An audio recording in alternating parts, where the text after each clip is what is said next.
Hello viewers, greetings from doctor Suresh Jain. आज के video का हमारा टॉपिक है, can a diabetic patient eat all types of fruits. क्या मधुमेह रोगी, शुगर का रोगी सब तरह के फल खा सकते हैं? इस विषय को लेकर सभी लोग कंफ्यूज रहते हैं। कोई कहते हैं कि फ्रूट्स में शुगर बहुत ज़्यादा होती है, इसके खाने से डायबिटीज़ कंट्रोल आ ही नहीं सकती।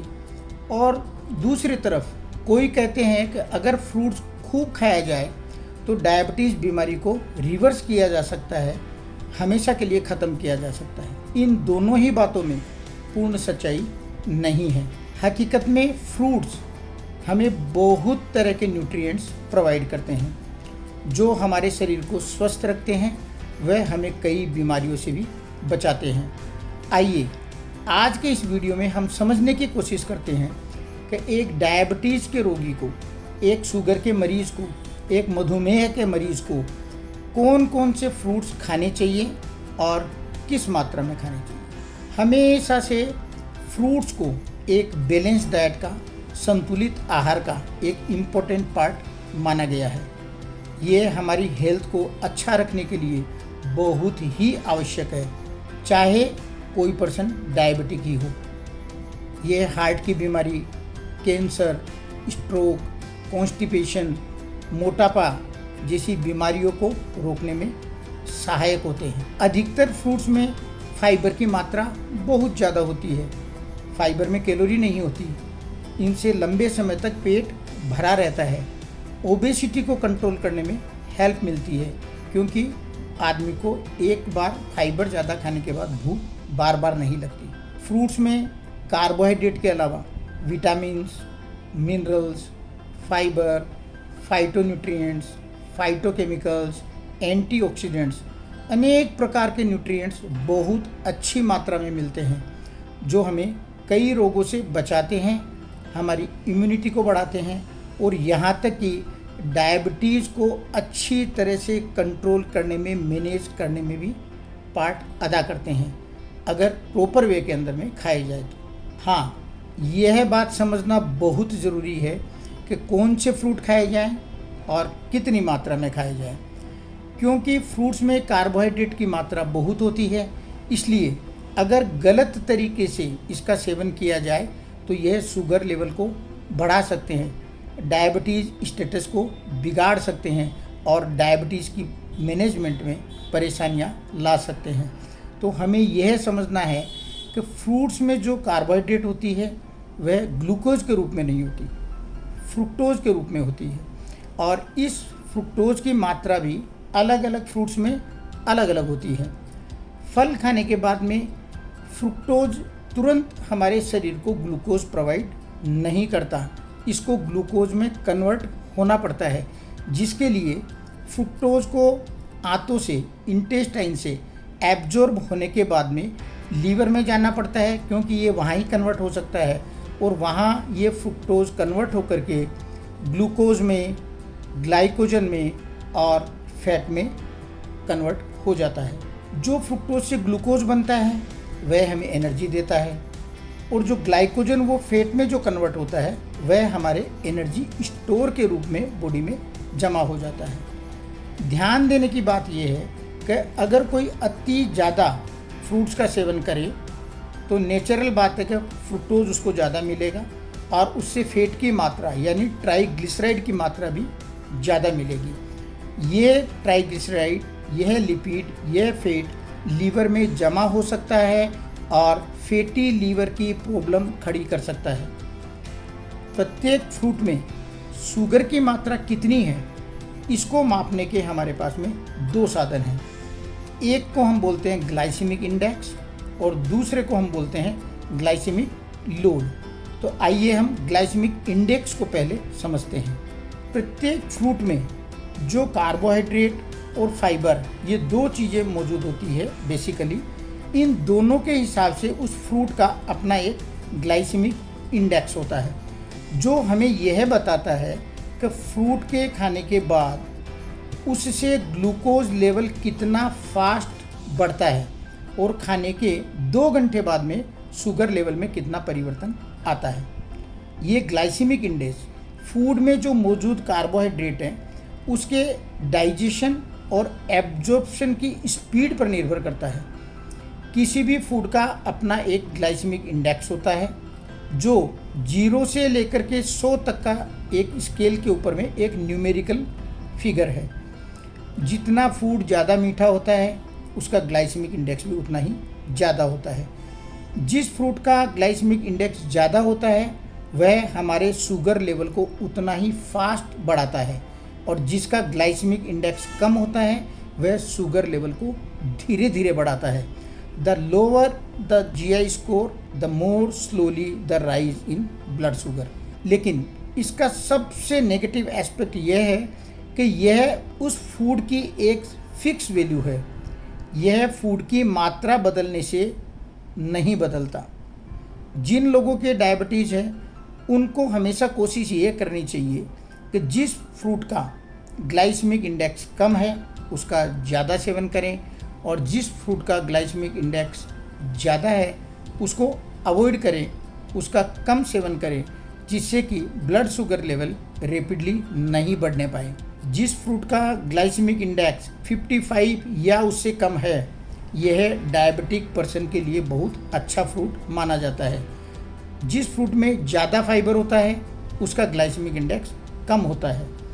फाइबर को टूटने के लिए, डाइजेस्ट होने के लिए बहुत समय लगता है, इसलिए फ्रूट में मौजूद जो फाइबर है वह उसमें मौजूद शुगर को तुरंत एब्जॉर्ब नहीं होने देता।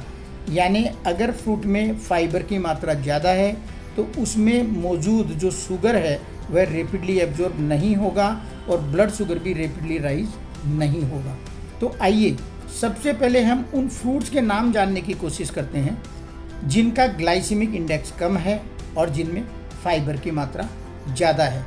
इन सब फ्रूट्स को हम डायबिटिक फ्रेंडली फ्रूट्स भी कह सकते हैं। जैसे इनमें सबसे बढ़िया है जामुन, फिर berries, strawberry, blueberry, blackberry, cherries, apple, नाशपाती, guava, dragon fruit, kiwi, orange, grape fruit, lime, mosambi, peach और प्लम।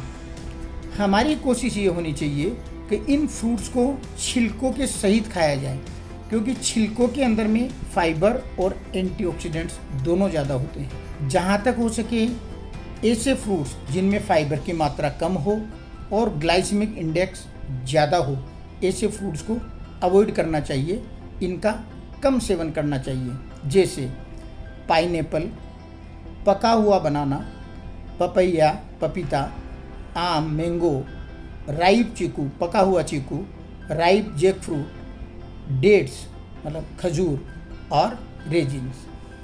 यहाँ कुछ विशेष बातें समझने की है। जैसे जब फ्रूट थोड़ा कच्चा रहता है तो उसमें कम्प्लेक्स कार्बोहाइड्रेट की मात्रा ज़्यादा रहती है, इसलिए उसका ग्लाइसेमिक इंडेक्स कम रहता है।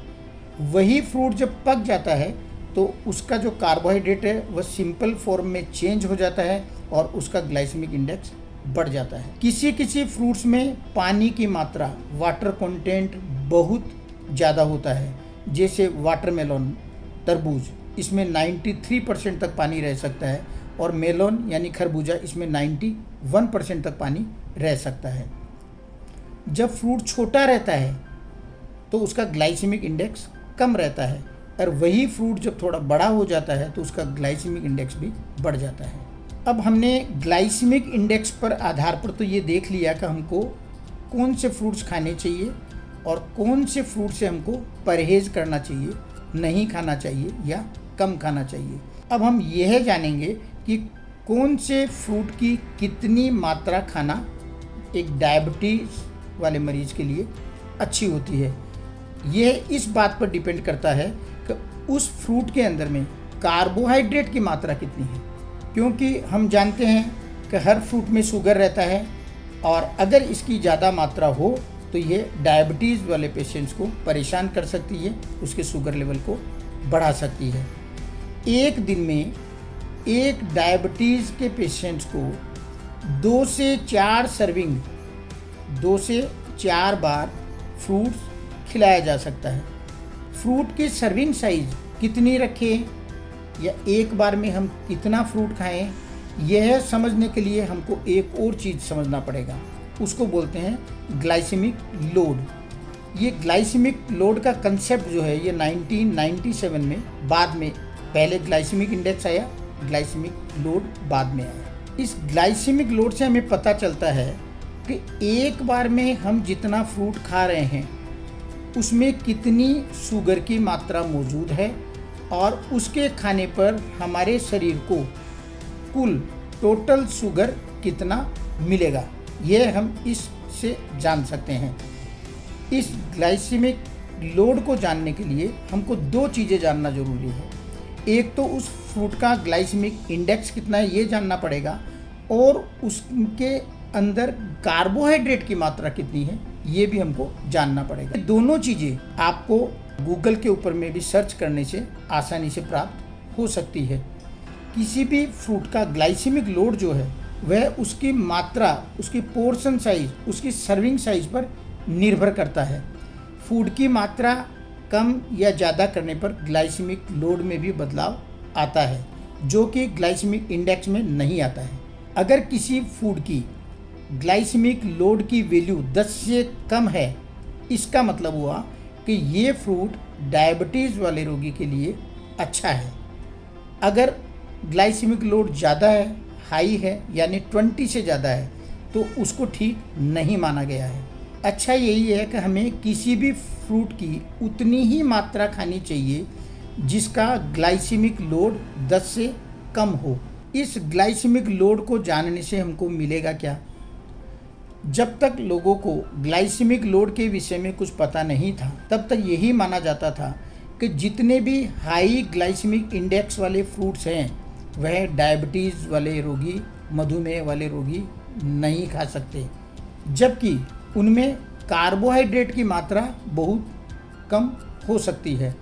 जब ग्लाइसेमिक लोड समझ में आने लगा तो उस फ्रूट की एक निश्चित मात्रा को खाना सुरक्षित माना जाने लगा, अच्छा माने जाने लगा, और देखा गया कि निश्चित मात्रा में अगर वो फल खाया जाए तो वह ब्लड शुगर को ज़्यादा अफेक्ट नहीं करता है। आइए यह चीज़ हम वाटरमेलन यानी तरबूज के एग्जाम्पल से समझते हैं। वाटरमेलन का वैसे तो ग्लाइसेमिक इंडेक्स के हिसाब से 72 है, इसका मतलब डायबिटीज़ के रोगी को तरबूज नहीं खाना चाहिए। लेकिन अगर हम इसके 120 ग्राम सर्विंग के कार्बोहाइड्रेट कंटेंट को निकालें तो वह सिर्फ 5 ग्राम से, और अगर हम इन दोनों को कैलकुलेट करके इसका ग्लाइसेमिक लोड निकालें तो वह सिर्फ 4 आता है। इसका मतलब 10 से बहुत कम आता है, यानी डायबिटीज़ वाला रोगी इसको आराम से खा सकता है। खाली उसको इस तरबूज की मात्रा को 120 ग्राम रखना पड़ेगा। ऐसे ही सेम चीज़ पपीता, पपैया या अनारस, पाइनएप्पल के साथ में भी है। इनकी भी स्टैंडर्ड सर्विंग साइज में ग्लाइसेमिक इंडेक्स ज़्यादा है, लेकिन ग्लाइसेमिक लोड 10 से काफ़ी कम है, और डायबिटीज़ वाले एक निश्चित सर्विंग में इसको खा सकते हैं। Considering all these we can say that एक मधुमेह का रोगी, एक डायबिटीज़ का रोगी फ्रूट्स सेवन आराम से कर सकता है, लेकिन उसको कई विशेष बातों का ध्यान रखना है। हर फ्रूट में फाइबर की मात्रा और उसका ग्लाइसेमिक इंडेक्स अलग अलग होता है, इसलिए उन्हीं फ्रूट्स का सेवन करना है जिनमें ग्लाइसेमिक इंडेक्स का स्कोर 55 या उससे कम हो, और उनका सेवन नहीं करे या कम से कम करे जिनका ग्लाइसेमिक इंडेक्स 70 या उससे ज़्यादा हो। और साथ में ये भी ध्यान रखें कि ग्लाइसेमिक लोड उन फ्रूट्स का 10 से कम हो, मतलब सर्विंग साइज उस फ्रूट्स की हमको इतनी ही रखनी है कि ग्लाइसेमिक लोड 10 से कम हो। अगर किसी फ्रूट का ग्लाइसेमिक इंडेक्स तो ज़्यादा है लेकिन ग्लाइसेमिक लोड कम है तो वो फ्रूट स्टैंडर्ड सर्विंग साइज में आराम से डायबिटीज़ का पेशेंट खा सकता है।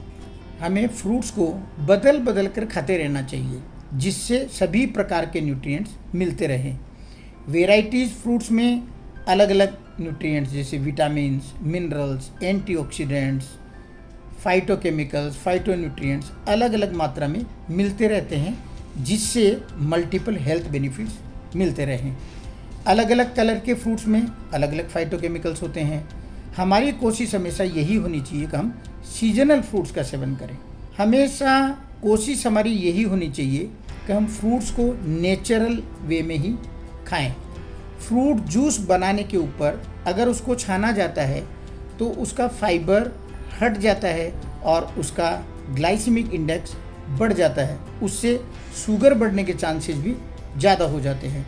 और अगर उस जूस में चीनी वगैरह या एडेड शुगर मिला दिया जाए तो शुगर बढ़ने का डर और भी ज़्यादा हो जाता है। कई फ्रूट्स को जो सुखा करके खाया जाता है, ड्राइड फ्रूट्स, इनको भी अवॉइड करना चाहिए, क्योंकि फ्रूट्स को सुखाने के बाद में भी उनका ग्लाइसेमिक इंडेक्स बढ़ जाता है। टीन फ्रूट्स का सेवन नहीं करना चाहिए, क्योंकि चांसेज है कि टीन फ्रूट्स के अंदर में एडेड शुगर हो सकता है। दिन भर में हम जितने भी फ्रूट खाएं, इनको एक साथ नहीं खा करके भाग भाग करके 2 या 3 सर्विंग में खाना चाहिए। सभी बातों का निचोड़ अगर हम निकालें तो ऐसा है कि ऐसा कोई भी कारण नहीं है कि डायबिटीज़ का रोगी फ्रूट्स नहीं खा सकता। अगर डायबिटीज़ का रोगी डाइट के अन्य पहलुओं का ध्यान रखें तो कम ग्लाइसेमिक इंडेक्स, कम ग्लाइसेमिक लोड, अधिक फाइबर, कम मीठे और सीजनल फ्रूट्स का सेवन सीमित मात्रा में प्रतिदिन आराम से कर सकता है, जिससे डायबिटीज़ को कंट्रोल करने में भी हेल्प मिलती है और अन्य अनेक बीमारियों से भी बचा जा सकता है। आशा करता हूँ कि यह पॉइंट आपको ज़रूर क्लियर हो गया होगा, आपको ये वीडियो अच्छा लगा होगा। अगर आपको ये वीडियो पसंद आया, आप लाइक करिए, अपने फ्रेंड्स रिलेटिव्स के साथ में शेयर करिए। आपने अभी तक अगर मेरी चैनल को सब्सक्राइब नहीं किया है तो सब्सक्राइब करिए। Thank you very much.